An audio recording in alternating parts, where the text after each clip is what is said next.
मागच्या लेक्चरमध्ये आपण रिप्रोडक्शनचा एक पार्ट पूर्ण केला, म्हणजे रिप्रोडक्शन इन प्लांट. ऑलरेडी आपण रिप्रोडक्शन इन लोअर ऑर्गॅनिझम पूर्ण केलं होतं. त्याच्यानंतर मग आपण रिप्रोडक्शन इन प्लांट हा टॉपिक पूर्ण केला.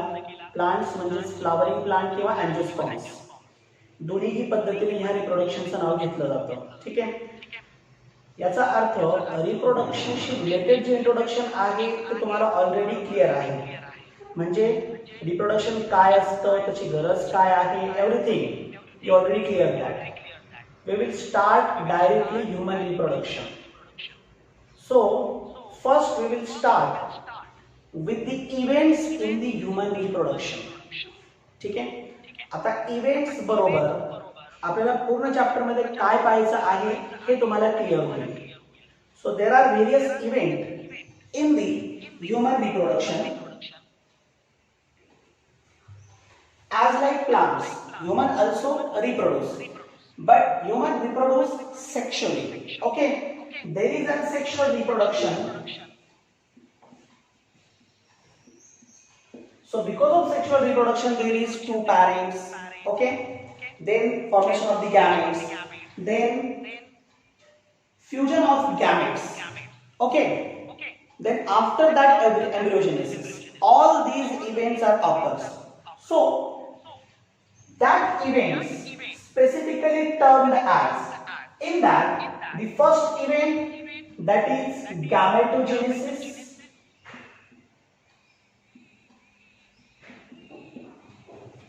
In this event there is formation of the gamete. Okay, now the second event after gametogenesis, here the process of pollen transfer, process of gamete transfer. आपण तिकडे अँजिओस्पर्म मध्ये pollen transfer बघितलेलं होतं.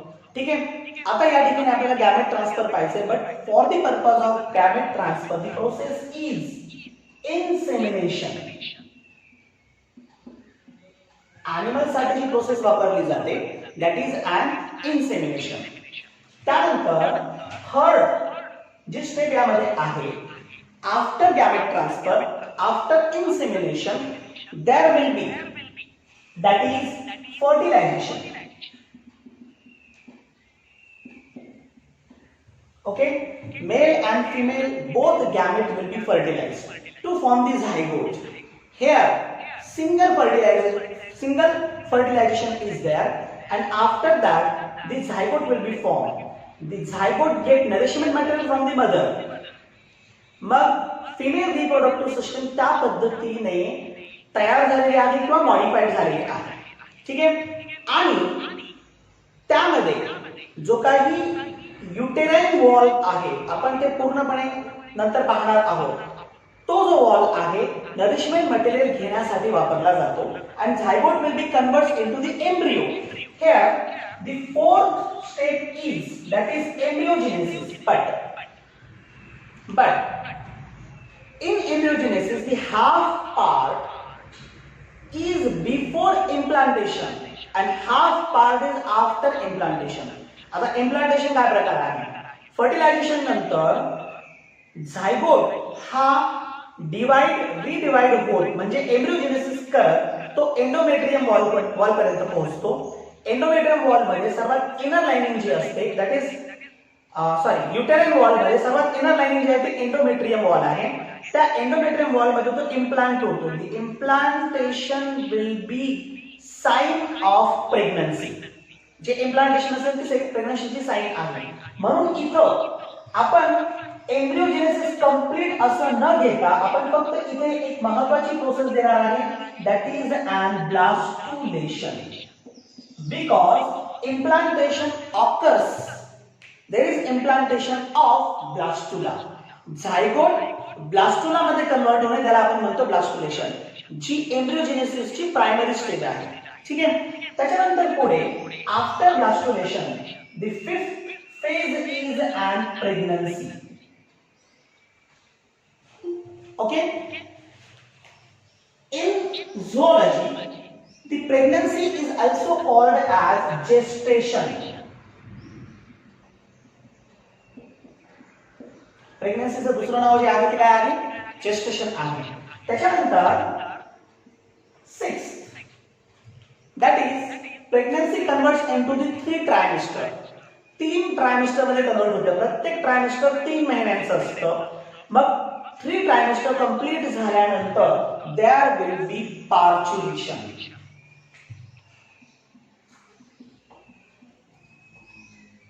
Parturition. Simply we call it delivery. Okay, so these are all states or the events occurs in the sexual reproduction or the human reproduction. हे सगळे झाले events आणि हेच इव्हेंट आपल्याला ह्या चॅप्टर मध्ये बघायचे आहेत. सगळे हेच इव्हेंट आपल्याला पाहिजे आहेत. मग या चॅप्टर मध्ये ऍड काय होतं तर गॅमेटोजेनेसिस होण्यासाठी ह्युमन बीइंग मध्ये मेल आणि female both, male as well as female both should have to came into the puberty. गॅमेटोजेनेसिस साठी दोन्हीही मेल आणि फिमेल प्युबर्टी मध्ये येणं गरजेचं आहे. म्हणून आपण याआधी पण स्टडी केलं होतं ज्यावेळेस आपण रिप्रोडक्शन इन लोअर ऑर्गॅनिझम बघत होतो. तर त्या केस मध्ये रिप्रोडक्शन इन लोअर ऑर्गॅनिझम पाहत असताना आपण तिथं स्टेजेस ऑफ दी डेव्हलपमेंट बघितलं. म्हणजे ह्युमन बीइंग मध्ये असो किंवा कोणत्याही प्रकारच्या ऑर्गॅनिझम मध्ये असू द्या, there is a stages of development. मग स्टेजेस ऑफ डेव्हलपमेंट मध्ये सुरुवातीला जी स्टेज आहे ती यंग स्टेज आहे. आपण त्याला ज्युएनाइल स्टेज म्हटलं. ठीक आहे. त्याच्यानंतर मग आपण अशी स्टेज घेतली ती रिप्रोडक्टिव्ह स्टेज घेतली आणि त्याच्यानंतर जी स्टेज आहे ती पोस्ट रिप्रोडक्टिव्ह किंवा सिनेसन्स स्टेज घेतली आणि सिनेसन्स नंतर डेथ होतं. बरोबर. हे 4 स्टेजेस होते. आपण हे 4 स्टेजेस त्यामध्ये बघितले. मग पहिली जी स्टेज होती that is a juvenile phase or the young phase. This is the phase before puberty. ही जी फेज असेल ती कशी असेल ती प्युबर्टीच्या आधीची असेल. In that phase the organism can't reproduce. त्या फेज मध्ये ऑर्गॅनिझम रिप्रोड्यूस होऊ शकत नाही. ठीक आहे. मग ही झाली एक phase. In this phase there is an development of sexual characters. या फेज मध्ये काय होतं जे काही सेक्शुअल कॅरेक्टर्स असते प्रायमरी सेक्शुअल कॅरेक्टर बर्थच्या वेळेसच फॉर्म झालेले असतात बॉडीमध्ये. परंतु सेकंडरी सेक्शुअल कॅरेक्टर जे आहे ते प्युबर्टी डिक्टेट करतं. म्हणजे प्रायमरी सेक्शुअल कॅरेक्टर नंतर सेकंडरी सेक्शुअल कॅरेक्टरिस्टिक्सला डेव्हलप होण्यासाठी इथे कशाची गरज पडते मध्ये ज्युएनाइल फेजची गरज पडते. म्हणजे ह्या फेज मध्ये काय होतं primary sexual characteristics secondary sexual characters मध्ये कन्वर्ट होतात. That is the stage that is an puberty. ठीक आहे. मग प्युबर्टी नंतर पुढे प्युबर्टी ही जी आहे त्याचे साइनच आहे दॅट इज अन गॅमेटोजेनेसिस. गॅमेटोजेनेसिस होणे ही प्युबर्टीची काय झाली साइन झाली. मग तिथून पुढे there is an transfer of the gamete that is male gamete into the female genital tract. In female genital tract, that gamete will be reached to the ova and there will be fertilization. After fertilization, zygote will be formed. Then that zygote will be shows embryogenesis. So zygote embryogenesis show करतं. Because of embryogenesis, it will be converted to the blastula. The process is called as the blastulation, and that blastula will be implanted in the endometrial wall. ठीक है. But that implantation is a sign of pregnancy. The pregnancy will be start up to the 3 trimester. The last is a parturition. At that stage, the birth will be there. ठीक आहे. So हे सगळे events यामध्ये आहेत. आता मी जे तुम्हाला सुरुवातीला सांगितलं होतं की गॅमेटोजेनेसिस साठी प्युबर्टी महत्त्वाची आहे. ठीक आहे. मग ह्युमन बीइंग मध्ये ही जी प्युबर्टी आहे आपल्याला सुरुवातीला पाहिजे आहे. तसं एनसीईआरटी मध्ये प्युबर्टी हे एंडला दिलेलं आहे आणि आपण इथे जी प्युबर्टी जे आहे ते आपण सुरुवातीला घेत आहोत. हे सगळे इव्हेंट्स तुम्हाला कळलेले असतील. या इव्हेंट नुसारच आपल्याला पूर्ण चॅप्टर बघायचा आहे. ठीक आहे. चॅप्टर महत्त्वाचा आहे. यामध्ये नीट मध्ये आतापर्यंत तसं हार्डली 4 किंवा 8 मार्क्सचे क्वेश्चन विचारले गेलेले आहेत. कशामध्ये नीट मध्ये ह्युमन रिप्रोडक्शन वरती. पण ह्युमन रिप्रोडक्शनशी रिलेटेड एनसीईआरटीने सेपरेट चॅप्टर पुढे घेतलेला आहे दॅट इज रिप्रोडक्टिव्ह हेल्थ. आपण हा टॉपिक ह्याच चॅप्टर बरोबर घेणार आहोत. म्हणजे एनसीईआरटी मध्ये सेपरेट आहे पण आपण याच्या बरोबरच त्याला पूर्ण करणार आहोत. तर हा जो रिप्रोडक्टिव्ह हेल्थ हा पार्ट आहे तर ह्या पार्ट वरती 12 मार्काचे क्वेश्चन्स प्रत्येक नीट मध्ये आपल्याला पाहायला भेटतात. परंतु तो पार्ट तेव्हाच करणार आहे जेव्हा हा पहिला पार्ट तुम्हाला पूर्णपणे समजेल. म्हणजे ह्युमन रिप्रोडक्शन ऍज वेल ऍज रिप्रोडक्टिव्ह हेल्थ दोघांचा जर आपण विचार केला तर जवळपास 4 ते 5 एमसीक्यूज म्हणजे 16 ते 20 मार्काचं हा टॉपिक झाला. या अर्थी हा टॉपिक खूप महत्त्वाचा आहे. त्याला चांगल्या पद्धतीने स्टडी करणं सुद्धा गरजेचं आहे. इव्हन या टॉपिक मध्ये आउट ऑफ क्वेश्चन विचारण्याचे चान्सेस पण जास्त असतात. म्हणजे जे 10 ते 12 एमसीक्यूज तुम्हाला नीट मध्ये आउट ऑफ सिलेबस असतात तर या चॅप्टर मधून त्या प्रकारचे एमसीक्यूज असण्याचे चान्सेस भरपूर असतात. जे आउट ऑफ असू शकतात ते आउट ऑफही आपण या ठिकाणी घेऊन टाकणार आहोत. फक्त तुम्ही चांगल्या पद्धतीने स्टडी करणं महत्त्वाचं आहे. ठीक आहे, चला तर आपण सुरुवात करूया प्युबर्टी ह्या पॉइंट पासून. कुणीतरी मध्ये काहीतरी बोललं होतं, काही प्रॉब्लेम आहे का? समजतंय, दिसतंय आणि आवाज येतोय का? तिन्ही गोष्टी बोला मला. स्क्रीन क्लिअर दिसते? ओके. मध्ये मध्ये ब्लर होते ना, ऍक्च्युअली ब्लर होण्याचं कारण नेटवर्क असतं. तुमच्याकडे नेटवर्क कसं आहे त्यावरती डिपेंड आहे. ठीक आहे, जर ब्लर होत असेल तर त्याच्यानंतर परत दिसत पण असेल, त्यामुळे त्याला समजून घेण्याचा प्रयत्न करा. नेटवर्क वरती डिपेंड असतो. मी 2 अकाउंट लावले आहेत, एका अकाउंट वरती मला कळतं की किती प्रमाणामध्ये ब्लर होते, पण इथं आता सध्याला होत नाही हे दिसून येतं. मग याचा तुमच्याकडे नेटवर्क थोडंफार कमी आहे. ठीक आहे, तर नेटवर्कमुळे होऊ शकतं, पण नंतर आपण व्हिडिओ परत अपलोड पण करणार आहोत, त्याची क्वालिटी पण चांगली असेल. ठीक आहे, चला तर आपण आता कंटिन्यू करूया प्युबर्टी पासून.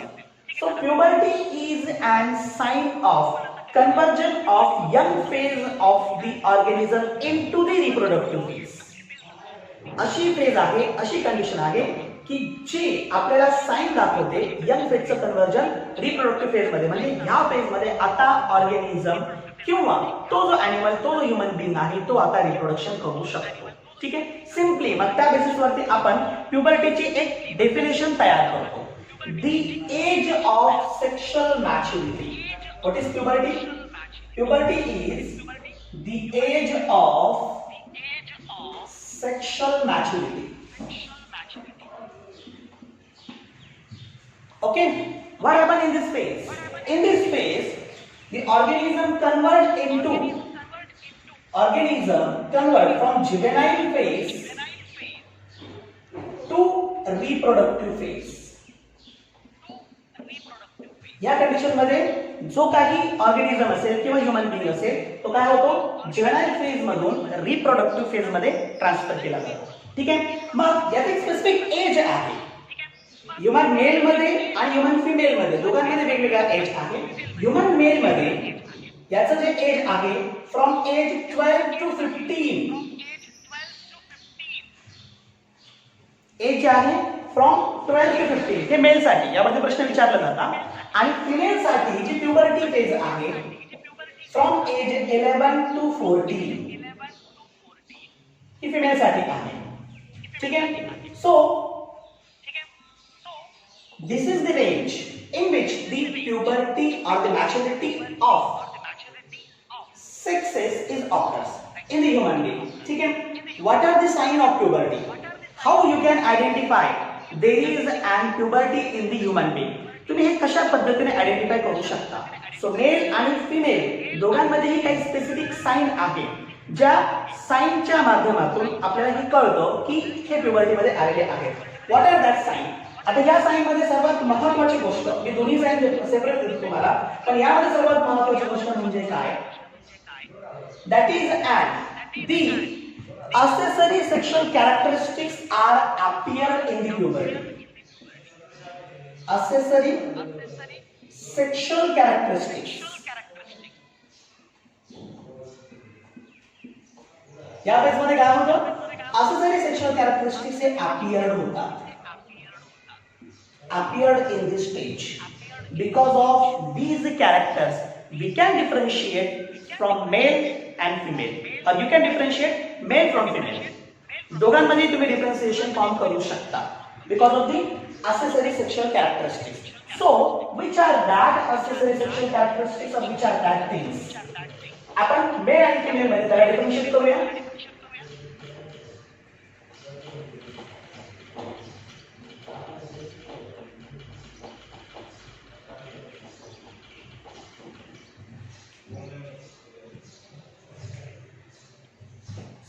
पहिली ती इथे ध्यानात घ्या किंवा समजून घ्या ती म्हणजे काय आहे तर at the time of birth what happened during birth there is an primary sexual character PSC birth child's primary sexual characteristics form but what are that primary sexual character actually these are sexual organs ठीक आहे these are sexual organs काय असू शकतं मग mail असेल तर mail मध्ये testis आणि if there is a female so in female there is an ovary these are primary sex organs यांना आपण primary sex organs म्हणतो ठीक आहे नंतर after that there is development in the primary sexual characteristics आणि primary sexual characteristics मध्ये development झाल्यानंतर मग आता बाकीचे कॅरेक्टरिस्टिक्स त्या ऑर्गॅनिझम मध्ये किंवा त्या ह्यूमन बीइंग मध्ये दिसायला लागतात मग ते कोणकोणते कॅरेक्टर्स आहेत त्यामध्ये boys girls which are that character first thing is that जी पहिली थिंग आहे यामध्ये that is an spermatogenesis in boys boys मध्ये काय होईल स्पर्मॅटोजेनेसिस म्हणजे there is formation of the male gamete spermatogenesis that is formation of the sperm is a male gamete ठीक आहे तर फिमेल मध्ये काय होईल फिमेल मध्ये there is start of ovulation cycle female मध्ये ओव्युलेशन सायकल स्टार्ट होईल ठीक है ovulation cycle means what that is formation of the ova and release of the ova actually मी तर गॅमेटोजेनेसिस हा डायरेक्ट वर्ड घेतलेला नाही किंवा ओजेनेसिस हा डायरेक्ट वर्ड या ठिकाणी घेतलेला नाही त्याच्या मागचं कारण आहे ध्यानात ठेवा हे कारण काय आहे ह्यूमन बीइंग मध्ये in male the spermatogenesis starts from puberty which is a sign of puberty but in female the oogenesis that is formation of the ova the process of formation of the ova gametogenesis of the female आपण त्याला म्हणतो the oogenesis starts before birth अजून बर्थही झालेलं नाहीये female चाइल्डचं आणि त्याच्या आधीच oogenesis start झालेला आहे इज इट क्लिअर तुम्हाला समजतंय सगळ्यांना म्हणजे इथं oogenesis जे आहे ते बिफोर बर्थ होईल म्हणून इथे oogenesis ही प्रोसेस लिहिलेली नाहीये ठीक आहे मी तो ओव्युलेशन सायकल लिहिली आहे that is an menstrual cycle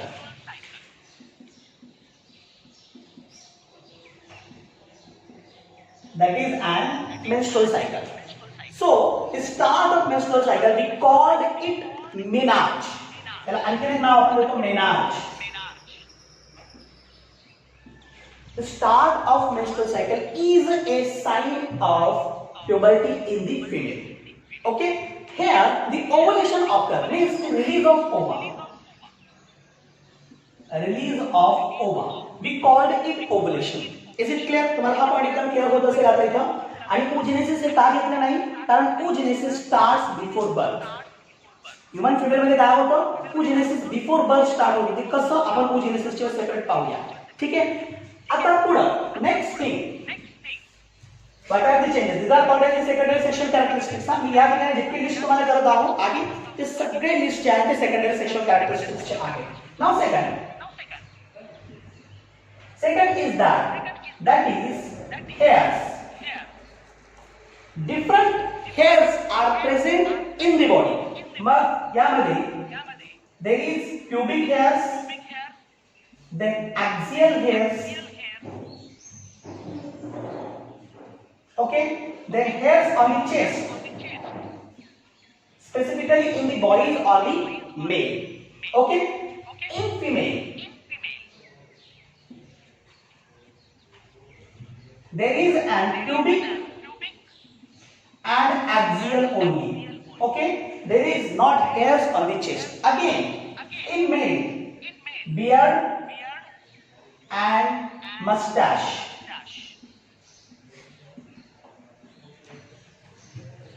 These three, chest, beard and mustache, not in the female.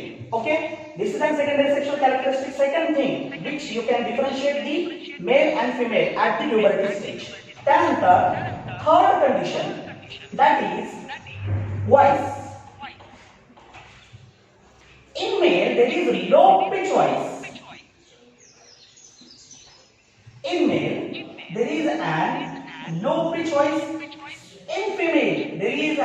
high pitch voice. Okay, other than this, other secondary sexual characteristics, that is in male, that is development of complete reproductive system. मग मी त्याच्यामध्ये इथे फक्त काय करेन, secondary sexual characteristics घेईन, that is formation of the SSC, secondary sexual characteristics. आणि इथे female मध्ये इथे सुद्धा सेकंडरी सेक्शुअल कॅरेक्टरिस्टिक्स. आता डिफरन्शिएशन काय आहे दोघांमध्ये? मग सेकंडरी सेक्शुअल कॅरेक्टरिस्टिक्स मध्ये इथे मेल रिप्रोडक्टिव्ह सिस्टीम आहे, तर फिमेल मध्ये फिमेल रिप्रोडक्टिव्ह सिस्टीम आहे. आता तुम्ही म्हणशाल की टेस्टिस आणि ओव्हरी फॉर्म झालेले आहे. टेस्टिस आणि ovary both are the part of male and female reproductive system. Okay, but आता इथे काय आहे, तर मेल रिप्रोडक्टिव्ह सिस्टीम मध्ये मग टेस्टिस बरोबर असलेले एपिडिडायमिस, व्हासा डिफरन्शिया, पुढे जाऊन युरेथ्रा, असेसरी सेक्स ग्लँड ज्यामध्ये प्रोस्टेट ग्लँड असेल, कॉपर्स ग्लँड असेल, हे जे सगळे पार्ट आहेत हे सगळे पार्ट इथे फॉर्म केले जातात, डेव्हलप होतात. आणि इकडे फिमेल मध्ये हे सगळे, याला आपण रिप्रोडक्टिव्ह ट्रॅक्ट म्हणतो. जसं मी तुम्हाला हे सगळे नावं दिलीत ना, आता एपिडिडायमिस, व्हासा डिफरन्शिया, त्यानंतर युरेथ्रा, ही सगळी नावं मी तुम्हाला सांगितली इथं. आता हे रिप्रोडक्टिव्ह ट्रॅक्ट आहे मेल मध्ये. टेस्टिस मधून स्पर्म बाहेर पडेल ते कशामध्ये, एपिडायमिस मध्ये, एपिडायमिस मधून व्हासा डिफरन्शिया मध्ये, व्हासा डिफरन्शिया मधून युरेथ्रा मध्ये, युरेथ्रा मधून मग पेनिस टू काय होईल, त्याला कॉप्युलेशन द्वारे बाहेर टाकायचं. ठीक आहे. फिमेल मध्ये, in female there is presence of then fallopian tube, fallopian tube नंतर युटेरस, युटेरस नंतर cervix. These are all part of the female reproductive tract, that is female reproductive system, are developed in the puberty.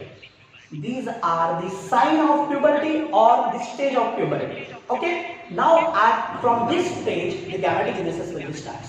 या stage पासून पुढे काय होतं, आता गॅमेटोजेनेसिस start होईल, reproductive system पूर्णपणे फॉर्म केली जाते. या चॅप्टर मध्ये आपल्याला इथून पुढे काय पाहायचं आहे, मी तुम्हाला तसे इव्हेंट्स ऑलरेडी दिलेले आहेत. लिहायचं असेल तर तुम्ही नंतर, म्हणजे तुम्हाला जेव्हा व्हिडिओ टाकतात त्यावेळेस तुम्ही लिहू शकता. इथून पुढे तसे तुम्हाला इव्हेंट्स दिलेले आहेत, पण तरी सुद्धा आपल्याला ह्या चॅप्टर मध्ये आणखी काय काय पाहायचं आहे, इथपर्यंत तुम्हाला समजलंय का?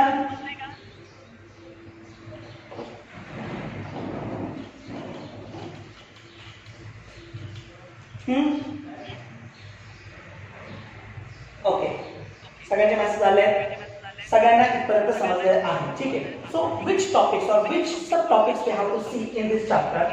त्यामध्ये आपल्याला सुरुवातीला पाहायचं आहे that is male reproductive system.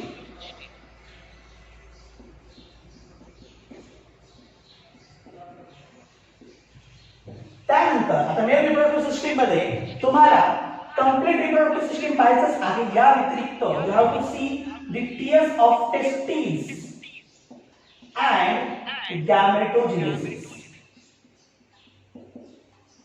मी शिकवताना एकदा मेल सुरू केलं तर मेलचं पूर्ण पार्ट कंप्लीट करून घेईल. तसे टास्क बनवण्याचे सेपरेट टास्क बनवलेले आहेत. मेल रिप्रोडक्टिव्ह सिस्टीमचं सेपरेट टास्क आहे, फिमेल रिप्रोडक्टिव्ह सिस्टीमचं सेपरेट टास्क आहे आणि गॅमेटोजेनेसिसचं सेपरेट टास्क आहे. पण शिकवताना मी काय करणार आहे, सगळे वन टाइम घेणार आहे. मेल रिप्रोडक्टिव्ह सिस्टीम आपण सुरू केलं तर मेल रिप्रोडक्टिव्ह सिस्टीमशी रिलेटेड सगळे पार्ट आपण या ठिकाणी घेणार. गॅमेटोजेनेसिस नंतर structure of sperm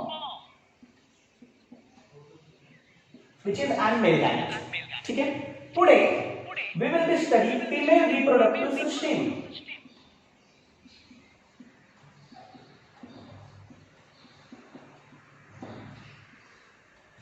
okay, female reproductive system मध्ये आपल्याला रिप्रोडक्टिव्ह सिस्टीम कंप्लीट पाहिजे आहे, ज्यामध्ये मी तुम्हाला आताच सगळे ट्रॅक सांगितले. फॅलोपियन ट्यूब असेल, युटेरस असेल, सेरेविक्स असेल, हे सगळे पार्ट, इव्हन एक्सटर्नल जेनाटाली आपण त्यामध्ये घेतो.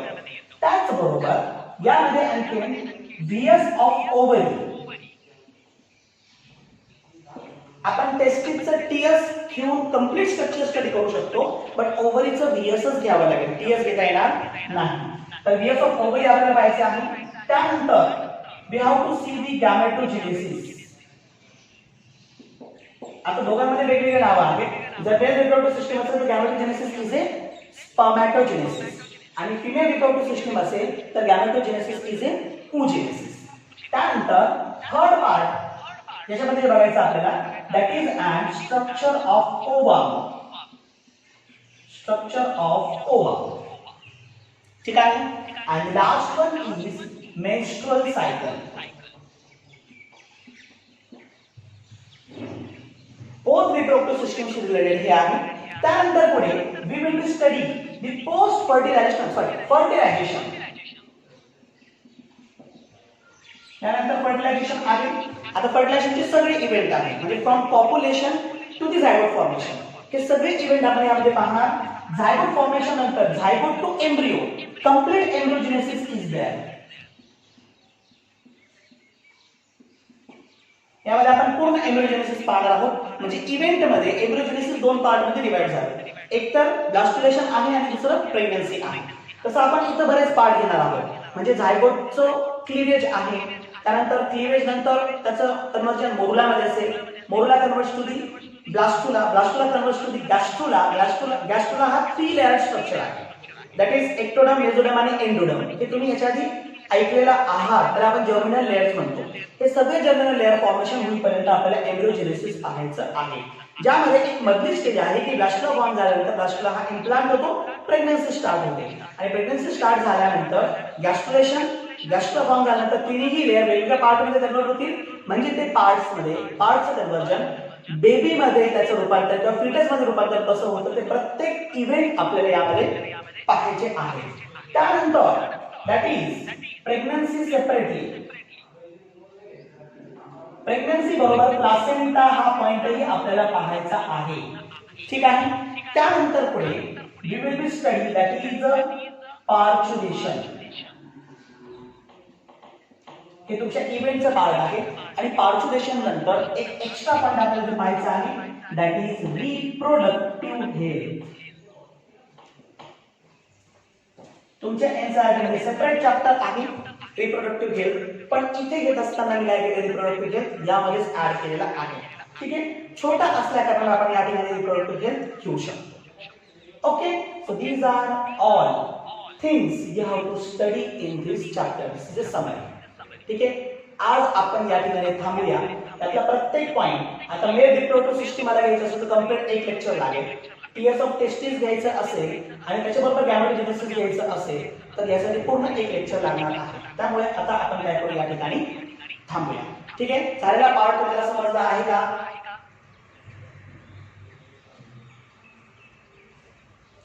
ओके, ठीक आहे. 22 तारखेला तुमची एक्झाम आहे, पूर्ण सिलेबस असणार आहे. त्या बाबतीत मी तुम्हाला ऑलरेडी सूचना दिलेल्या आहेत. बऱ्याच लोकांनी तसं मला रिप्रोडक्शन अँजिओस्पर्मचे डाऊट्स पाठवले नाहीत. मे बी असू शकतं तुम्हाला डाऊट्स निर्माण झालेले नसतील, पण मोस्ट ऑफ द डाऊट्स मी त्या याच्यामध्ये व्हिडिओमध्ये क्लिअर करण्याचा प्रयत्न केलेला आहे. काही लोक एक्सेस स्टडी करत असतील किंवा एक्सेस बुक जर रेफर करत असतील तर मग त्या लोकांनी सेपरेट डाऊट्स मला पाठवले तरीही चालेल. त्यामध्ये तसं रौंदाळे समाधान असेल, मोहाडकर असेल, त्याच्यानंतर कोळपकर आहे, ही लोक मला सेपरेट तसे मेसेजेस पाठवत आहेत. जे कोणी एक्स्ट्रा स्टडी, तसं एक्स्ट्रा स्टडी तेव्हा सुरू करा जेव्हा तुमचं शिफ्टचं स्टडी कंप्लीट होऊन जाईल. शिफ्टचे सगळे एमसीक्यूज परफेक्ट झाले, आता तुम्ही पुढे जाऊन काय करू शकता, एक्स्ट्रा स्टडी करू शकता. एक गोष्ट ध्यानात ठेवा, एनसीईआरटी प्रत्येक चॅप्टरचे, आपण एनसीईआरटी फॉलो करतोच आहे, पण तुम्ही सुद्धा लाईन टू लाईन रीड करत जा, प्रत्येक चॅप्टर, प्रत्येक पॉइंट आणि कंटिन्युअसली. ठीक आहे. या ठिकाणी आपल्याला थांबायला हरकत नाही. आपण सर्वजण एकत्र आलात त्यासाठी तुमच्या सर्वांचे धन्यवाद. थँक्यू.